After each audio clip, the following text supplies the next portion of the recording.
जरूर। एपिसोड 21 भाग 1। कहानी का परिचय। सदियों से अंधेरे में छिपे रहस्यमय प्राणी इंसानों के बीच रहते आए हैं। वे पिशाच हैं, शाश्वत जीवन और अलौकिक शक्तियों वाले जीव।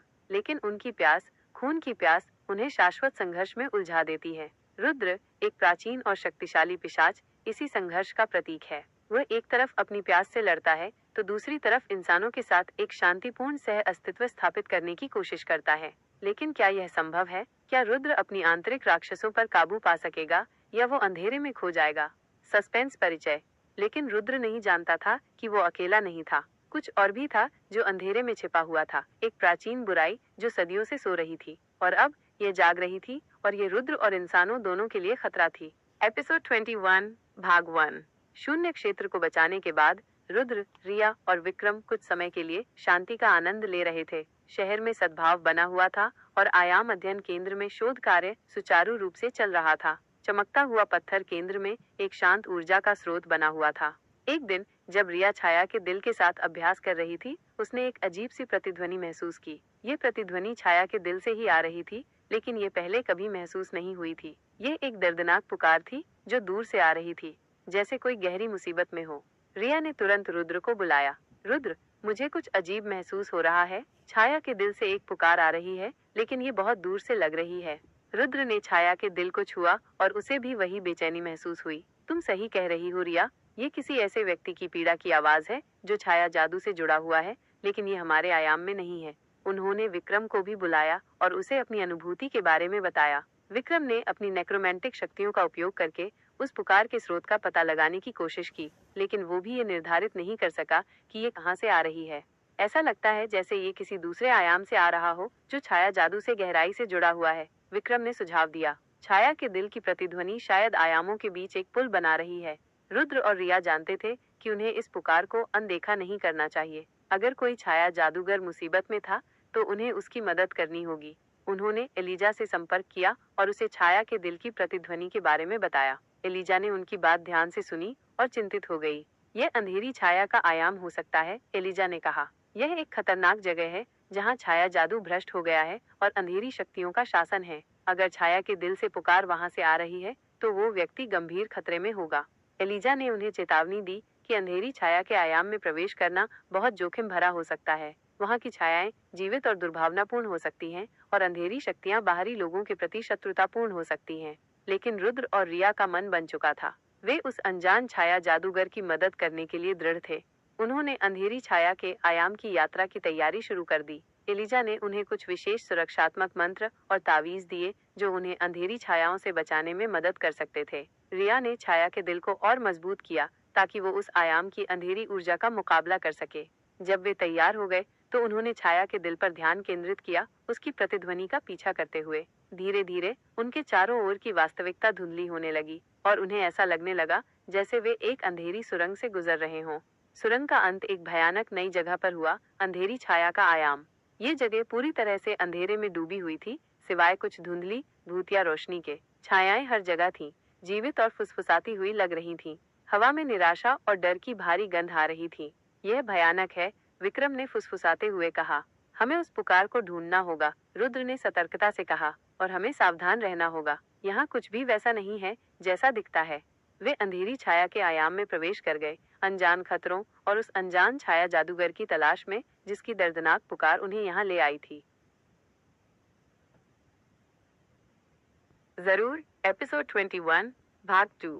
अंधेरी छाया के आयाम में कदम रखते ही रुद्र, रिया और विक्रम को एक भारी दमनकारी ऊर्जा महसूस हुई। छायाएं उनके चारों ओर मंडरा रही थीं, जैसे उन्हें छूने और उनकी ऊर्जा को सोखने की कोशिश कर रही हों। एलिजा के दिए हुए तावीज उन्हें कुछ हद तक सुरक्षा प्रदान कर रहे थे, लेकिन उन्हें हर पल सतर्क रहना था। वे धीरे धीरे आगे बढ़े उस दर्दनाक पुकार की दिशा में जो अभी भी दूर से सुनाई दे रही थी। छायाएं और भी घनी होती गई और उन्हें अजीबोगरीब फुसफुसाहटें सुनाई देने लगी, जैसे कोई अंधेरे रहस्य बता रहा हो। क्या तुम्हें कुछ सुनाई दे रहा है? विक्रम ने डर से पूछा। सिर्फ फुसफुसाहटें, रिया ने जवाब दिया, छाया के दिल को कसकर पकड़े हुए। ऐसा लगता है जैसे ये जगह खुद ही बात कर रही हो। तभी उनके रास्ते में छाया से बनी हुई आकृतियां खड़ी हो गईं। ये भयानक प्राणी थे जिनकी आंखें लाल चमक रही थीं और जिनके शरीर अंधेरे से बने हुए थे। उन्होंने रुद्र, रिया और विक्रम पर हमला कर दिया। रुद्र ने अपनी तलवार निकाली और छाया प्राणियों से लड़ने लगा। उसकी तलवार अंधेरे को चीर रही थी, लेकिन प्राणी तेजी से फिर से जुड़ जा रहे थे। रिया ने छाया के दिल से ऊर्जा किरणें छोड़ी, लेकिन अंधेरी छायाएं उन किरणों को आसानी से सोख ले रही थीं। विक्रम ने अपनी नेक्रोमेंटिक ऊर्जा का उपयोग करके प्राणियों को बांधने की कोशिश की, लेकिन यहाँ की अंधेरी ऊर्जा उसकी शक्ति का विरोध कर रही थी। ये सामान्य छायाएं नहीं हैं, रुद्र ने संघर्ष करते हुए कहा। इनमें अंधेरी जादू की शक्ति है, हमें इनसे बचना होगा, रिया ने कहा। हमारा लक्ष्य उस पुकार तक पहुंचना है। वे छाया प्राणियों से बचते हुए आगे बढ़े, लेकिन वे लगातार उनका पीछा कर रहे थे। उन्हें एहसास हुआ कि वे इस आयाम में अकेले नहीं थे और यहाँ की अंधेरी शक्तियाँ बाहरी लोगों के प्रति शत्रुतापूर्ण थीं। कुछ देर बाद वे एक खुले क्षेत्र में पहुंचे, जहाँ एक धुंधली रोशनी दिखाई दे रही थी। क्षेत्र के केंद्र में उन्होंने एक आकृति को देखा जो जमीन पर गिरी हुई थी। यह एक छाया जादूगर था, जिसके चारों ओर अंधेरी ऊर्जा के बंधन थे। वही दर्दनाक पुकार उसी से आ रही थी। देखो, विक्रम ने इशारा करते हुए कहा। वो जरूर वही है। रुद्र और रिया तेजी से छाया जादूगर की ओर दौड़े, लेकिन जैसे ही वे नजदीक पहुंचे, अंधेरी छायाएं और भी घनी हो गईं और उन्होंने उन्हें घेर लिया। छाया से बने हुए और भी प्राणी उनके रास्ते में आ गए। हमें इसे बचाना होगा, रिया ने दृढ़ता से कहा और छाया प्राणियों पर अपनी पूरी शक्ति से हमला कर दिया। रुद्र ने भी अपनी तलवार से रास्ता बनाया, जबकि विक्रम ने सुरक्षात्मक मंत्र जपने शुरू कर दिए। वे बंधे हुए छाया जादूगर तक पहुंचने के लिए लड़ते रहे, लेकिन अंधेरी शक्तियां उन्हें रोकने के लिए दृढ़ थीं। उन्हें एहसास हुआ कि उन्हें न केवल छाया जादूगर को बचाना होगा, बल्कि इस अंधेरी जगह की शक्ति के स्रोत का भी सामना करना होगा। तभी आसमान में अंधेरी ऊर्जा का एक विशालकाय बादल छा गया और उसमें से एक भयानक आवाज गूंजी। तुम हिम्मत कैसे कर सकते हो मेरे शिकार को चुराने की? अब तुम तीनों को इसकी कीमत चुकानी होगी। एक शक्तिशाली अंधेरी शक्ति अंधेरी छाया के आयाम में जाग गई थी और वो रुद्र, रिया और विक्रम को रोकने के लिए दृढ़ थी। उनकी बचाव की यात्रा अब एक खतरनाक मुकाबले में बदल गई थी। जरूर। एपिसोड 21 भाग 3। आसमान में छाए अंधेरे ऊर्जा के बादल से निकली भयानक आवाज सुनकर रुद्र, रिया और विक्रम समझ गए कि वे एक बहुत शक्तिशाली दुश्मन का सामना कर रहे थे। ये अंधेरी छाया के आयाम की मुख्य शक्ति थी और वो अपने शिकार को बचाने की उनकी कोशिश को नाकाम करने के लिए दृढ़ थी। यह जरूर इस जगह का स्वामी होगा, रुद्र ने फुसफुसाते हुए कहा, अपनी तलवार को और कसकर पकड़ते हुए। हमें इसे हराना होगा, रिया ने दृढ़ता से कहा, छाया के दिल को अपनी छाती से चिपकाए हुए। अंधेरे बादल से काली ऊर्जा की किरणें निकलने लगी, जो उन पर हमला करने के लिए झपट रही थीं। रुद्र, रिया और विक्रम तेजी से इधर उधर हुए, मुश्किल से वारों से बचते हुए। हमें बंधे हुए जादूगर तक पहुंचना होगा, विक्रम ने चिल्लाकर कहा, एक ऊर्जा किरण को चकमा देते हुए। शायद उसे मुक्त करने से इस जगह की शक्ति कमजोर हो जाएगी। वे अंधेरे ऊर्जा के हमलों के बीच बंधे हुए छाया जादूगर की ओर बढ़ने लगे। छाया से बने हुए प्राणी अभी भी उन पर हमला कर रहे थे और अब उन्हें आसमान से भी खतरा था। रिया ने अपनी छाया की शक्ति का उपयोग करके एक सुरक्षात्मक ढाल बनाई, जो उन्हें कुछ देर के लिए अंधेरी ऊर्जा की किरणों से बचा सकती थी। रुद्र ने अपनी तलवार से छाया प्राणियों का मुकाबला किया, जबकि विक्रम ने सुरक्षात्मक मंत्र जपना जारी रखा। अंततः वे बंधे हुए छाया जादूगर तक पहुंचने में कामयाब रहे। वो कमजोर और बेहोश लग रहा था, लेकिन उसकी छाती अभी भी धीरे धीरे धड़क रही थी। उसके चारों ओर अंधेरी ऊर्जा के जटिल बंधन थे, जो उसकी शक्ति को सोख रहे थे। रुद्र ने अपनी तलवार से बंधनों को काटने की कोशिश की, लेकिन वे बहुत मजबूत थे और टूट नहीं रहे थे। ये सामान्य बंधन नहीं है, रुद्र ने कहा। इनमें बहुत शक्तिशाली अंधेरी जादू है। मुझे लगता है कि छाया का दिल इन्हें तोड़ सकता है, रिया ने कहा। उसने छाया के दिल को बंधनों के पास ले गई और अपनी ऊर्जा को उसमें प्रवाहित किया। धीरे धीरे छाया के दिल की रोशनी बंधनों पर पड़ने लगी और वे कांपने लगे। अंधेरी ऊर्जा कमजोर होने लगी और बंधन धीरे धीरे टूटने लगे। जैसे ही आखिरी बंधन टूटा, बंधा हुआ छाया जादूगर हांफने लगा और उसकी आंखें खुल गईं। उसने रुद्र, रिया और विक्रम को धुंधली नजरों से देखा। तुम कौन हो? उसने कमजोर आवाज में पूछा। हम तुम्हें बचाने आए हैं, रुद्र ने कहा। ये जगह खतरे में है। तभी आसमान में अंधेरी ऊर्जा का बादल और भी घना हो गया और शक्तियों का स्वामी क्रोध से दहाड़ा। तुमने मेरी योजनाओं को बर्बाद करने की हिम्मत की। अब तुम तीनों को मेरे क्रोध का सामना करना होगा। अंधेरे बादल से एक विशालकाय छायामय हाथ निकला और उसने बंधे हुए छाया जादूगर को पकड़ लिया, उसे हवा में उठा लिया। नहीं, रिया चिल्लाई और अपनी पूरी शक्ति से अंधेरे हाथ पर हमला कर दिया। रुद्र और विक्रम ने भी अपनी शक्तियों का उपयोग करके हाथ पर वार किया। उनके संयुक्त हमले से अंधेरे हाथ की पकड़ थोड़ी ढीली हुई, जिससे बंधे हुए छाया जादूगर को भागने का मौका मिल गया। वह लड़खड़ाता हुआ रुद्र और रिया के पीछे छिप गया। शक्तियों का स्वामी और भी ज्यादा क्रोधित हो गया। अब मैं तुम्हें दिखाऊंगा कि इस आयाम का असली स्वामी कौन है। अंधेरे बादल से भयानक प्राणियों की एक पूरी सेना निकली जो रुद्र, रिया और विक्रम पर हमला करने के लिए तैयार थी। उनकी बचाव की यात्रा अब एक भयंकर युद्ध में बदल गई थी, जहां उन्हें न केवल अपनी जान बचानी थी, बल्कि अंधेरी छाया के आयाम को भी बचाना था। जरूर। एपिसोड 21 भाग 4। अंधेरे बादल से निकली भयानक प्राणियों की सेना ने रुद्र, रिया और विक्रम को घेर लिया। ये प्राणी अंधेरी छायाओं और भयानक आकृतियों से बने थे। उनकी आंखें द्वेष से चमक रही थीं। ये बहुत बुरा है, विक्रम ने डर से कहा, अपनी कमजोर होती नेक्रोमेंटिक ऊर्जा को इकट्ठा करने की कोशिश करते हुए। हमें लड़ना होगा, रुद्र ने दृढ़ता से कहा, अपनी तलवार को तैयार करते हुए। हमारे पास और कोई विकल्प नहीं है। रिया ने बंधे हुए छाया जादूगर को अपने पीछे धकेला। तुम सुरक्षित रहो, हम इनसे निपट लेंगे।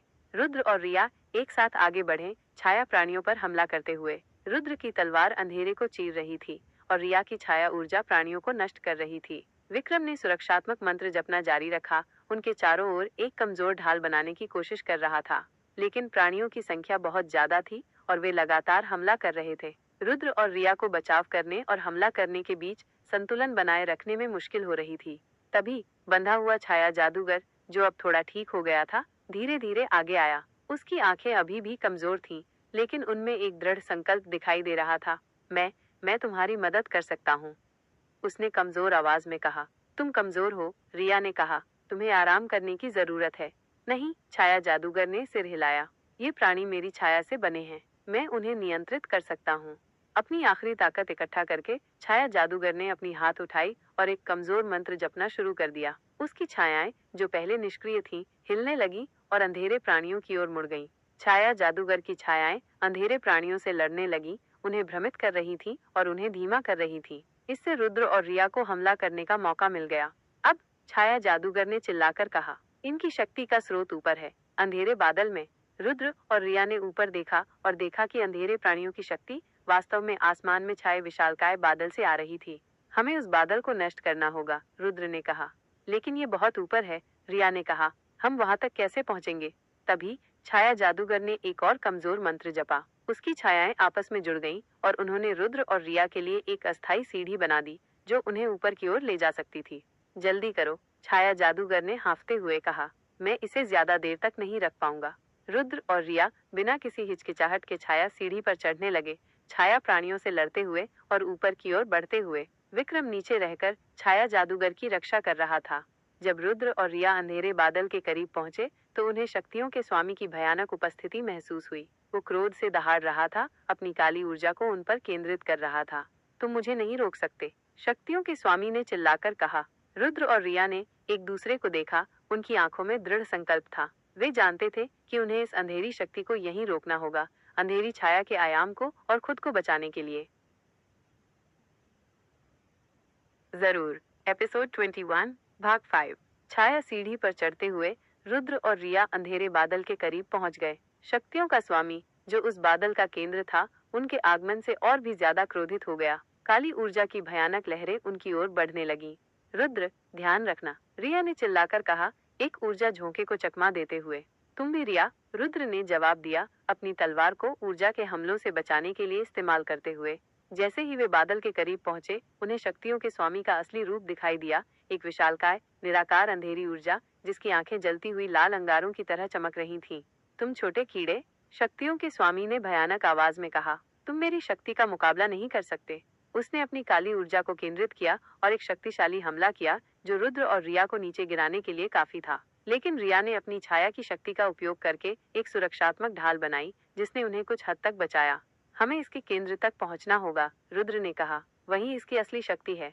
वे बादल के अंदर घुस गए, अंधेरी ऊर्जा के बवंडर से जूझते हुए। शक्तियों का स्वामी लगातार उन पर हमला कर रहा था, लेकिन रुद्र और रिया एक दूसरे की रक्षा करते हुए आगे बढ़ते रहे। अंततः वे बादल के केंद्र तक पहुंच गए। वहां उन्होंने एक चमकता हुआ अंधेरा कोर देखा, जो शक्तियों के स्वामी की शक्ति का स्रोत लग रहा था। यह वो है, रुद्र ने कहा, हमें इसे नष्ट करना होगा। उन्होंने एक साथ कोर पर हमला कर दिया। रुद्र ने अपनी तलवार से वार किया और रिया ने छाया के दिल से ऊर्जा किरणें छोड़ी। लेकिन अंधेरा कोर बहुत मजबूत था और उनके हमलों का कोई असर नहीं हो रहा था। ये बहुत शक्तिशाली है, रिया ने हताशा से कहा। तभी रुद्र को एक विचार आया। उसने छाया के दिल की ओर देखा। रिया, क्या हम अपनी शक्तियों को मिलाकर इस पर हमला कर सकते हैं? रिया ने रुद्र की बात समझी। उन्होंने एक दूसरे का हाथ पकड़ा और अपनी सारी शक्ति को एक साथ केंद्रित किया। रुद्र की पिशाच ऊर्जा और रिया की छाया शक्ति आपस में मिल गई और एक शक्तिशाली, चमकीली ऊर्जा में बदल गई। उन्होंने संयुक्त ऊर्जा को अंधेरे कोर पर छोड़ा। इस बार कोर कांपने लगा और उसमें दरारें पड़ने लगी। शक्तियों का स्वामी एक भयानक चीख के साथ चिल्लाया। उसकी काली ऊर्जा अस्थिर होने लगी। रुद्र और रिया ने अपना हमला जारी रखा, अपनी सारी शक्ति कोर में झोंक दी। धीरे धीरे अंधेरा कोर टूटने लगा और उसकी शक्ति कम होने लगी। अंततः अंधेरा कोर पूरी तरह से नष्ट हो गया। शक्तियों का स्वामी एक आखिरी चीख के साथ विलीन हो गया और अंधेरी छाया का आयाम धीरे धीरे सामान्य होने लगा। बादल छंट गए और भूतिया रोशनी फिर से चमकने लगी। नीचे विक्रम और छाया जादूगर सुरक्षित थे। छाया जादूगर अब काफी हद तक ठीक हो गया था। रुद्र और रिया नीचे उतरे, थके हुए लेकिन विजयी। उन्होंने अंधेरी छाया के आयाम को बचाया था और एक और शक्तिशाली बुराई को हराया था। छाया जादूगर ने उन्हें धन्यवाद दिया। तुमने मेरी जान बचाई और मेरी दुनिया को भी। मैं तुम्हें कभी नहीं भूलूंगा। रुद्र ने मुस्कुराते हुए कहा, हमें खुशी है कि हम मदद कर सके। वे जानते थे कि उनकी यात्रा अभी खत्म नहीं हुई थी, लेकिन उन्होंने एक और आयाम को अंधेरे से बचाया था और उनका बंधन और भी मजबूत हो गया था। वे हमेशा बुराई से लड़ने और शांति की रक्षा करने के लिए तैयार रहेंगे, चाहे वे किसी भी आयाम में हों।